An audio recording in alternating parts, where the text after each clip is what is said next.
Every day I wake, I make my mind up.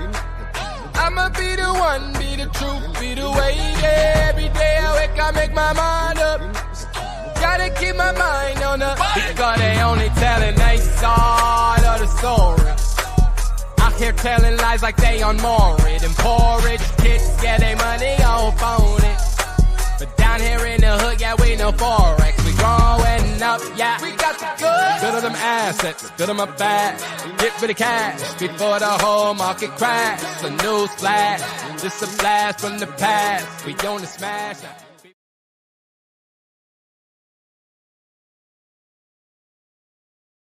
To be grapes, turnips, vegetables, everything on the streets every day for the homeless to eat. You're making us pay for water, you son of a...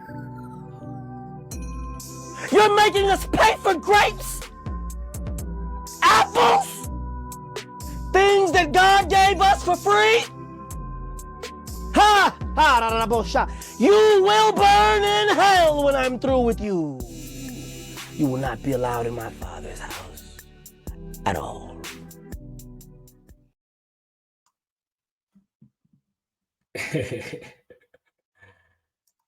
Hey, peace to the party, man. And they say that boy Orlando Brown crazy, but I don't know. Sometimes the stuff he be saying makes some sense, right? So you seen the show title for today. It's your homeboy with the news. I'm back again. And we got a packed show today, so I'm gonna get right to it. So you hear Orlando Brown, you know, everybody that went viral, everybody was laughing, you know, because you know it's funny. However, we're gonna point to something that's pretty serious, right? We're gonna show another failure within Democratic ran cities and how they doing business. Now, I know everybody heard about the Flint water crisis. It's not the only water crisis here in America, but it was very popular within the media, right? So it's been basically a decade now. And for those of us who are not from Flint, will find it pretty mysterious that these people still going back and forth and haven't got this situation fixed. With all this money that's been going around in this country, sending it to other people, we got immigrants, we got all kind of situations, but for a city in America to have a water crisis in 2024 is ridiculous, right? So I want to start off there. I want to start off with us going to Flint and getting an update, because what I heard was pretty crazy. So I want to see if y'all heard the updates, because there's a lawyer, you know, it's a big case going on. They said more resources. They had everything that they needed at their disposal to be able to, you know, make this situation be done and fix it for good. But here we are still a decade into it, and we're still trying to figure this out. So I want y'all to hear from yourself. Let's hear what the other side got to say, and then we're going to break it down.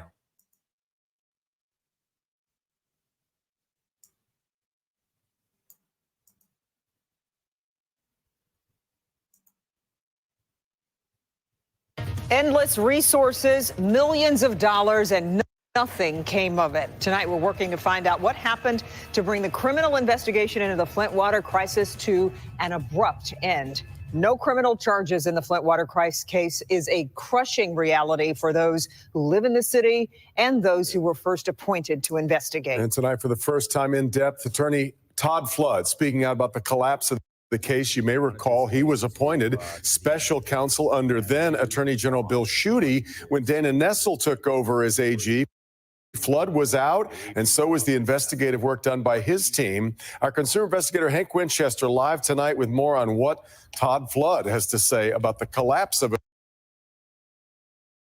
all. Hank.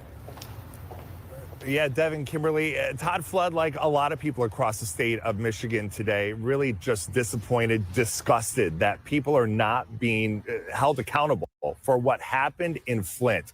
Today, Todd Flood on the case and the future for that city. There's great sadness for the people of Flint that there's not a resolution to this legally. It's ugly, right? When you think about it, because where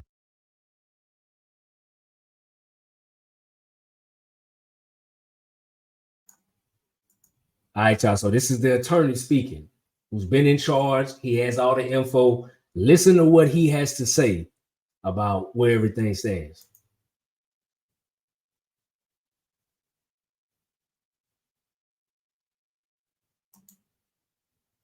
Where in the world has there been a case like this? Todd Flood reflecting on Flint, his work as special prosecutor, the years he spent investigating. He says all wiped away when Attorney General Dana Nessel took office. Flood was out. Her team was in. In regards to the investigation, you know, with Worthy, Hamoud, the AG's office, Nessel, what do you think went wrong?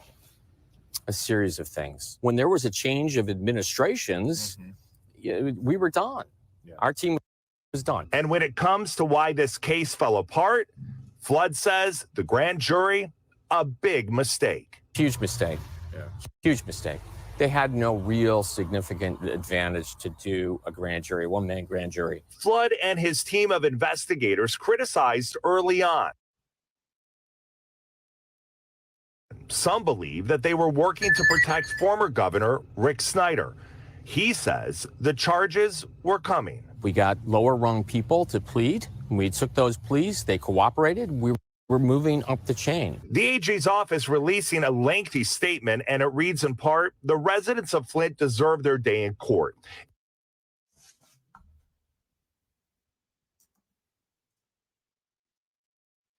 Let's stop this right here. I want y'all to get a good look at this. This is crazy what's going on within our cities across America.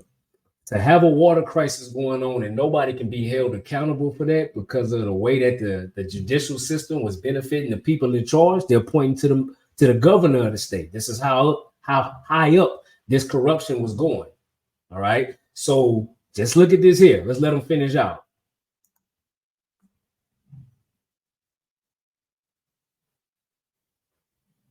Every time we hit the big stuff, they come with the buffering. If a jury decided that the defendants were not guilty of the charged offenses, so be it.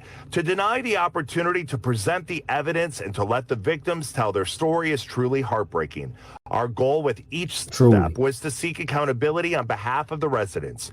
We brought in experts on lead poisoning, and for the first time in the Flint water investigation, our team examined each and every death and sought every legal remedy available to us. We are extremely disappointed that accountability for those alleged responsible is being denied on unprecedented process rulings. I wanted this case to the end, and win, lose. You notice they said unprecedented processes within the rulings were happening. So that means special privileges and circumstances. I guess these folks just must be the luckiest people in America, because all of a sudden the process changed to benefit prosecuting the people who were in charge for this negligence. Now, I find that pretty interesting. Or draw. I just wanted to see it to the end. Back out here live, and when we're talking about former Governor Rick Snyder and possible charges, Todd Flood says they were looking at many different things.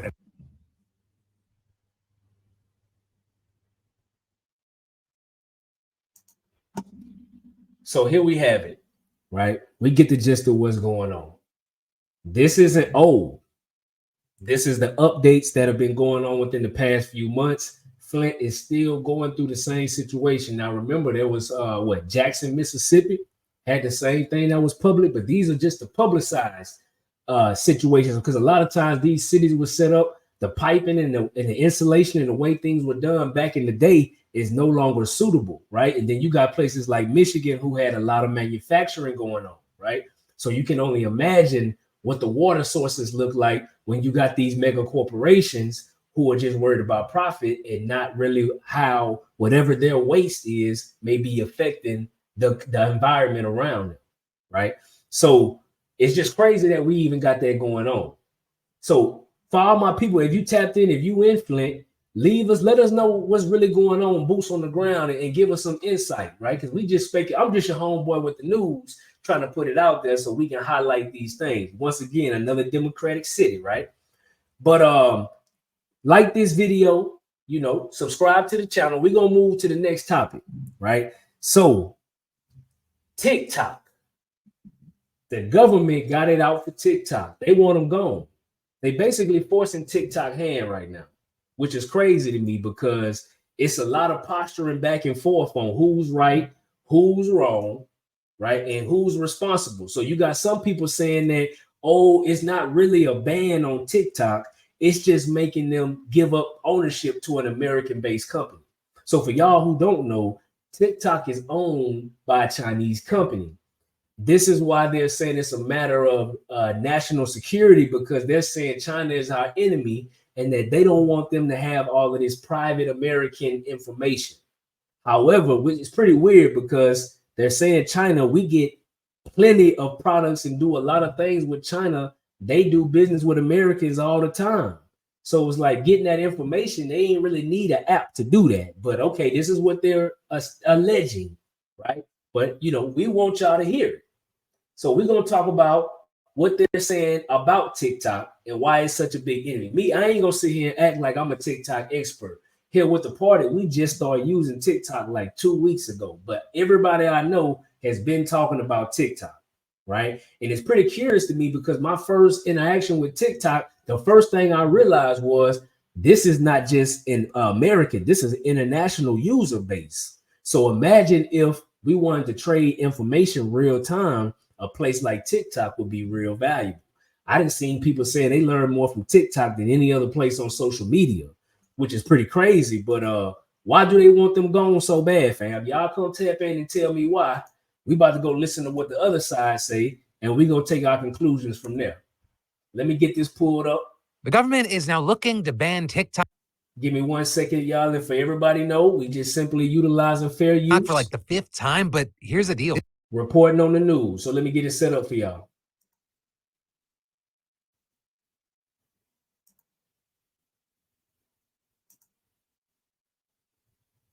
This time, it is probably for real. All thanks to this new bipartisan bill called the Protecting Americans from Foreign Adversary-Controlled Applications Act. And it would create a process for the president to identify certain social media applications that are under the control of foreign adversaries. And then once an app is determined to be a risk, it would be banned from app stores and web hosting services unless it severed ties with its parent company in the next 180 days. So essentially, TikTok would need to sell itself to another company or break away entirely from ByteDance. Otherwise, they would be banned. One of the sponsors of this bill, Mike Gallagher, saying, "This is my message to TikTok. Break up with the Chinese Communist Party or lose access to your American users. America's foremost adversary has no business controlling a dominant media platform in the United States." It's expected to make its way out of the Energy and Commerce Committee today and be sent to the House floor for a future vote. And very notably, it got a very powerful endorsement.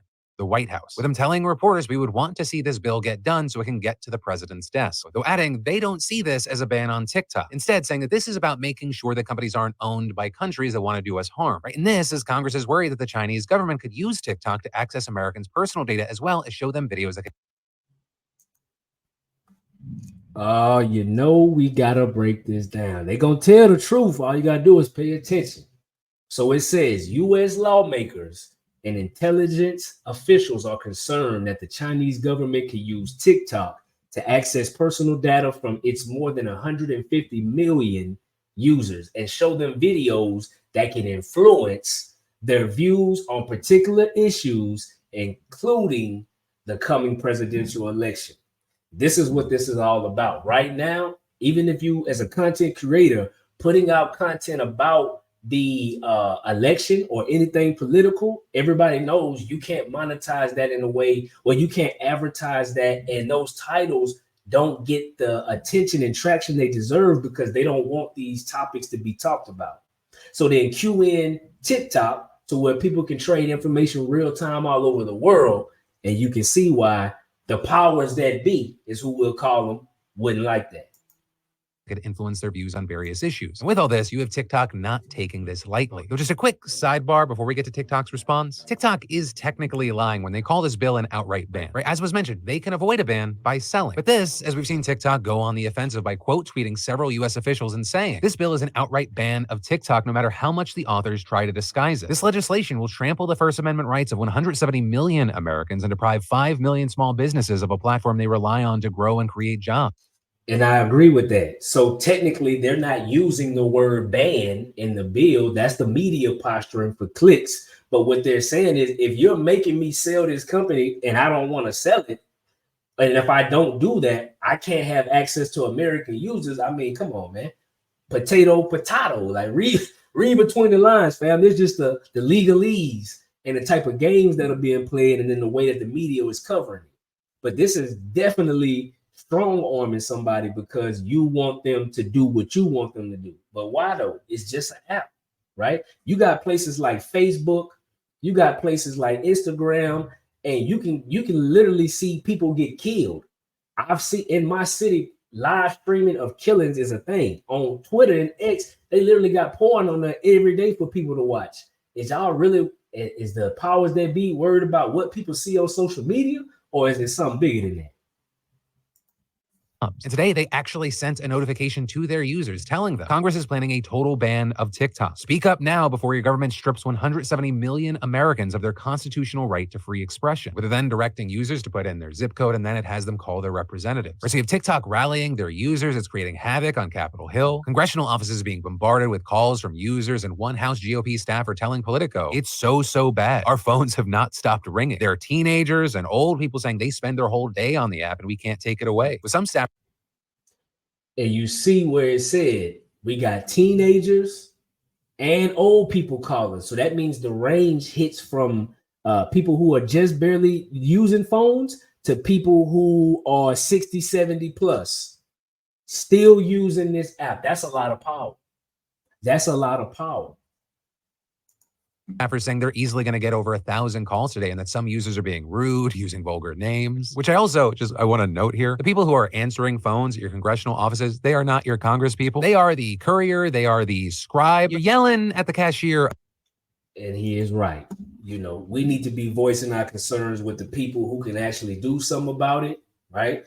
And not taking our anger out on whoever answered the phone. Because see, when we say this and the powers that be and things, the average common everyday person, even if you work within the government, this is not about you. You don't have the power to do any of these things.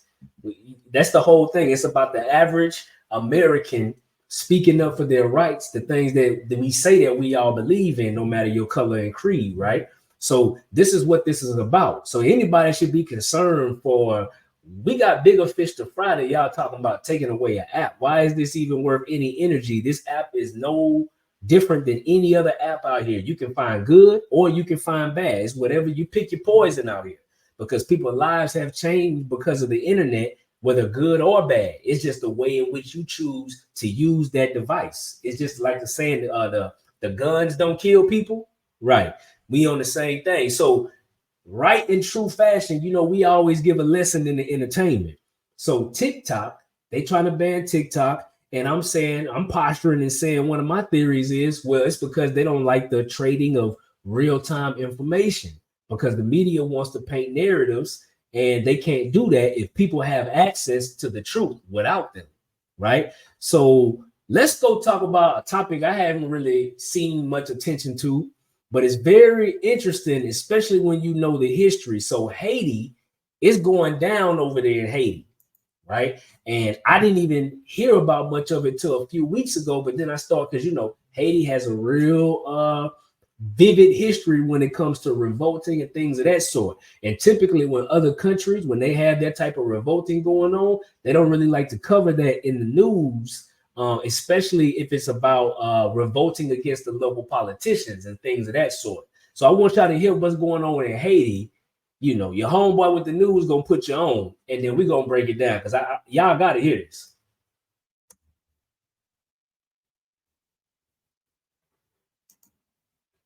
All right, so let me get it right. And thank everybody for the support. Marines flying and forces to beef up. Everybody that's been holding us down. We don't continue to move on without the support. This independent media, we're really doing this because we're trying to inform the people. So with that being said, please share this with your friends, your family, even when you disagree. We're not sensitive, man. Come in the comments. Let me know your perspective. We'll chop it up, right? And let's take it over here to see what's going on with Haiti. Fair use. But y'all definitely need to hear this. up security around the embassy and to help evacuate non-essential staff. The situation on the ground is becoming increasingly violent as armed gangs attempt to topple the government, leaving innocent people, including some Americans, in the crossfire. Here's ABC's Matt Rivers. Tonight, with Haiti on the verge of collapse, the U.S. military evacuating non-essential embassy personnel overnight, choppering in Marines to reinforce the embassy. The State Department urging Americans to leave as gangs launched coordinated attacks across the country against the presidential palace and the Interior Ministry, multiple police stations set on fire, gang soldiers showing off stolen flak jackets. The government now extending a state of emergency, and Caribbean leaders calling an emergency meeting Monday for what they call a, quote, dire situation. And tonight, ABC News speaking to the man behind it all, gang leader Jimmy Cherizier, known as Barbecue. They call that boy Barbecue. They say he out there cooking shit. He says the first step in the fight is to overthrow Ariel Henry, and then we start the real fight against the corrupt oligarchs and politicians. The unelected U.S.-backed Henry took... Now listen what he said now. You heard what he said now. So this ain't no dude. They say calling it a gang, but the gangs in America, they ain't going after the politicians. Charged when President Jovenel Moïse was assassinated 2.5 years ago. Poverty, violence, and hunger soaring on his watch. Now even the U.S. pressuring him to step aside. Barbecue is Haiti's most notorious gang leader, a former police officer responsible for an explosion of violence. Even if Henry steps down, it's not clear who takes... Don't let that go past you. A former police officer. Okay? So this ain't no thug, as they would say. Police officer, that position is met with honor, right? So for him to go to that, to what he is now, if we're taking this at face value, well, something can't be right. Takes over, or when new elections would take place. In the meantime, hospitals closed. Thousands of criminals have been freed. Access to food or clean water increasingly scarce. Ordinary Haitians, innocent people, suffering. And Rachel, Barbecue explicitly told me that if Ariel Henry resigns, he will call for an immediate ceasefire and halt his attacks on police. Though given the destruction that Barbecue and his gangs have caused over the last several years, many will be skeptical of that statement. Rachel? Matt Rivers on this developing story. So TikTok, international news. You can figure out what's really going on for yourself. This is the one that they want to ban. Ain't that funny? So then you got situations like Haiti.